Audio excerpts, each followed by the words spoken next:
टीव्हीकेचे प्रमुख जोसेफ विजय तमिळनाडूच्या मुख्यमंत्रीपदी विराजमान। विजय यांनी घेतली गोपनीयतेची शपथ। विजय तमिळनाडूचे 9वे मुख्यमंत्री। तमिळनाडूच्या मुख्यमंत्रीपदाच्या शपथविधी सोहळ्याला काँग्रेस खासदार राहुल गांधी यांची उपस्थिती। काँग्रेसच्या पाठिंब्याने टीव्हीकेचं तामिळनाडूत सरकार। शपथविधी सोहळ्याला अभिनेत्री त्रिशा कृष्णन पारंपरिक वेशभूषेमध्ये उपस्थित। त्रिशाच्या उपस्थितीवरती अनेकांच्या नजरा खेळल्या। विजय आणि त्रिशामध्ये प्रेमसंबंध असल्याच्या चर्चा होत्या। शपथ ग्रहण केल्यानंतर तामिळनाडूचे मुख्यमंत्री विजय यांनी स्वतःच्या मोबाईलवरती शपथविधीसाठी आलेल्यांसोबत सेल्फी घेतला। सेल्फी घेताना चाहत्यांचा एकच जल्लोष।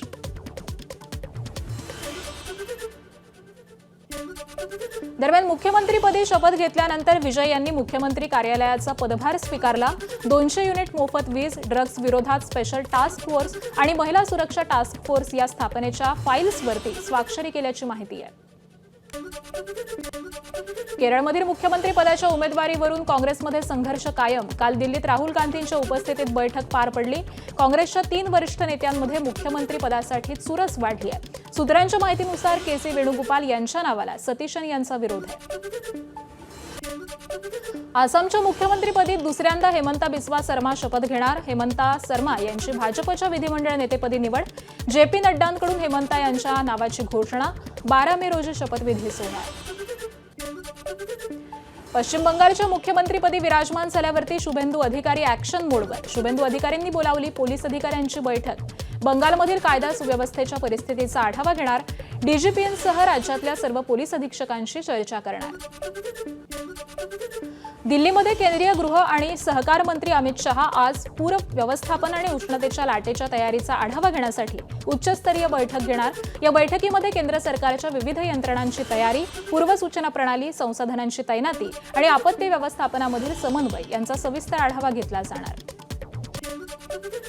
पंतप्रधान नरेंद्र मोदी आजपासून 2 दिवसीय गुजरातच्या दौऱ्यावर। उद्या सकाळी सोमनाथ मंदिरातील अमृत महोत्सवामध्ये सहभागी होणार। त्यानंतर वडोदरामध्ये सरदार धाम वसतिगृहाचं मोदींच्या हस्ते उद्घाटन। दोन्ही ठिकाणी पंतप्रधान नरेंद्र मोदी जाहीर सभांना संबोधित करणार। नाशिकच्या इगतपुरीत अजून एक भोंदूबाबाचा वनविभागानं केला पर्दाफाश। इगतपुरी परिसरातील गिरणारे इथल्या चंद्रकांत माळीला अटक। भोंदूबाबाच्या घरातून वन्यजीवांचे अवयव जप्त। रानडुकराचे दात, सांबर शिंग, काळवीट शिंग, घुबडाचे अवयव आणि साळींदराचे काटे, मोरपीस, तलवारही जप्त। भोंदूबाबाला 2 दिवसांची पोलीस कोठडी। बुलढाणा कारागृहातून सुटलेल्या गुंडाची मिरवणूक आणि सत्कार। गुंडाच्या सत्काराचा व्हिडिओ व्हायरल। बुलढाणा जिल्ह्यातील देऊळगाव राजा इथल्या एका खासगी डॉक्टरला खंडणी मागितल्या प्रकरणी गुंड विजय चिंचपुरे तुरुंगात होता।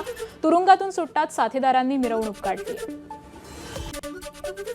सांगली जिल्ह्यातील मिरजमधील संजय भोकरे यांच्या हत्येचा कट रचण्यात आलेला होता। या प्रकरणी ठाकरेंच्या शिवसेनेच्या 2 पदाधिकाऱ्यांना अटक। माजी शहर प्रमुख आणि माजी तालुका प्रमुखांना हत्येच्या कटात सहभाग असल्याचा आरोप। चुकीचा गुन्हा दाखल करून अटक केल्याचा आरोप आहे।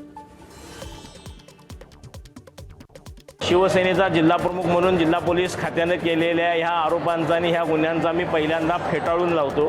कारण जे पदाधिकारी माझ्यावर गेले अनेक वर्ष काम करतायत ते शिवसैनिक आहेत। ते लोकांच्या अडीअडचणीसाठी धावून जाणारे आहेत आणि त्यांची पार्श्वभूमी बघितली तर त्यांच्यावर अद्यापही कोणतेही गंभीर स्वरूपाचे गुन्हे नाहीत।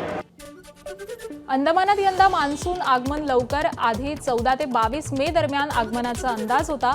आता ते लवकर होण्याची शक्यता आहे। अंदमान ते कोकण हा प्रवास सहसा 21 दिवसांचा असतो। त्यामुळे सरासरी तारखेच्या आधीच अंदमानमध्ये मान्सून दाखल होण्याची शक्यता आहे। रत्नागिरी जिल्ह्यातील लांजा तालुक्यामध्ये अवकाळी पावसानं शेतीचं नुकसान। काल वादळी वाऱ्यासह अवकाळी पावसाची हजेरी। वादळी वाऱ्यासह आलेल्या पावसानं पपईचं 35 लाखाचं नुकसान झालंय। भंडारा जिल्ह्यात 1 ते 6 मे दरम्यान झालेल्या सोसाट्याच्या वाऱ्यासह अवकाळी पावसानं 72 गावांमधील 802 हेक्टर क्षेत्रातील पिकांना फटका बसलाय। कृषी विभागाचा प्राथमिक अंदाज अहवाल तयार। या आपत्तीमुळे 2123 शेतकरी प्रभावित। भात, मका, आंबा, भाजीपाला आणि अन्य फळपिकांनाही फटका बसलाय। कांद्याला मिळतोय 1 रुपया किलो भाव। विक्रीतून उत्पादन खर्चही निघत नसल्यानं शेतकऱ्यानं 2.5 एकरावरील कांद्याच्या 600 गुण्या पेटवल्यात। धाराशिव जिल्ह्यातील भूम तालुक्यातील तिंत्रज इथल्या शेतकरी भगवान साबळे यांनी कांदा पेटवला।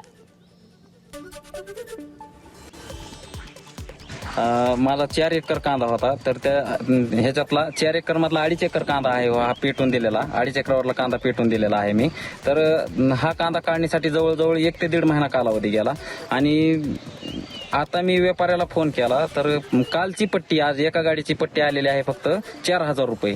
तर काढणीचा आणि काटणीचा मजुराचा खर्च निघलेला नाही. माझ्यावर आज जवळजवळ 3 ते 4 लाख रुपये ह्याचा कांद्याचा लावणीपासून काढणीपर्यंत 4 लाख रुपये खर्च झालेला आहे. वाशिम जिल्ह्यात 33 गावांना पाणी टंचाई, 29 विहिरी आणि 6 खासगी बोअरवेलचं अधिग्रहण. वाढत्या तापमानाचा फटका अनेक प्रकल्पांना, अनेक प्रकल्प कोरडे ठाक आहेत.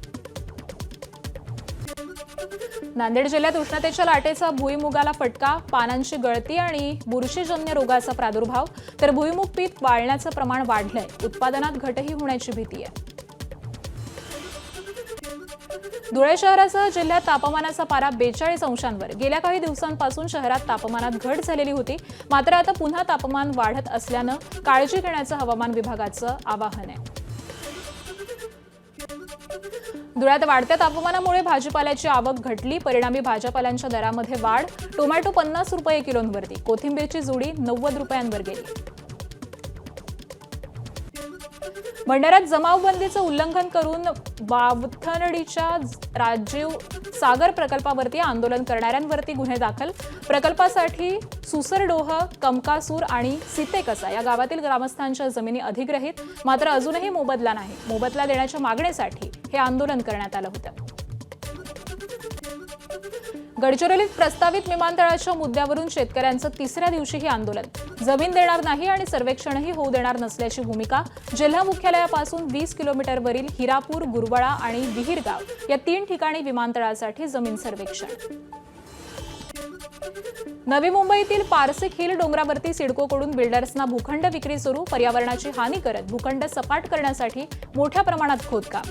डोंगर पोखरल्यानं माळीण आणि इर्शालवाडी सारखी दुर्घटना घडण्याचीही शक्यता आहे.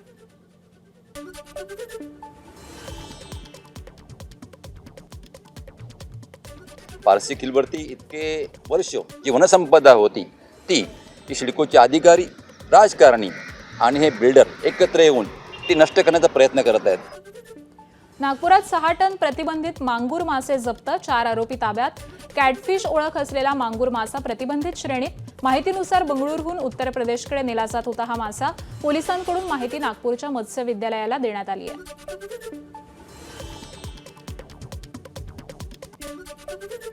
पूर्णा नदीपात्रात सर्रास सुरू आहे अवैध अमर्याद वाळू उपसा. बुलढाणा जिल्ह्यामधील देऊळगाव राजा, सिंदखेड राजा या परिसरामधली ही स्थिती आहे. वाळू उपशामुळे जवळच्या गावात पाणी टंचाईची भीती. जनस्वराज्य संघटना आंदोलनाच्या पवित्र्यात. निदाखानला संभाजीनगरमध्ये लपवून ठेवणं. एमआयएमच्या नगरसेवक मतीन पटेलला चांगलंच महागात पडण्याची शक्यता. मतीन पटेल यांच्या ज्या कार्यालयामध्ये निदाखान राहत होती ते अतिक्रमण करून बांधण्यात आलंय. महापालिका आता बुलडोझर लावून त्याचं कार्यालय पाडणार आहे. तशी नोटीसही त्यांना बजावण्यात आली आहे. गोंदियाच्या आमगाव इथं गॅस बुकिंगसाठी नागरिकांच्या लांब रांगा. इंडियन गॅस एजन्सी समोर ग्राहकांची रांग, तर गॅस बुकिंगसाठी आमगावकरांची धावपळ सुरू आहे.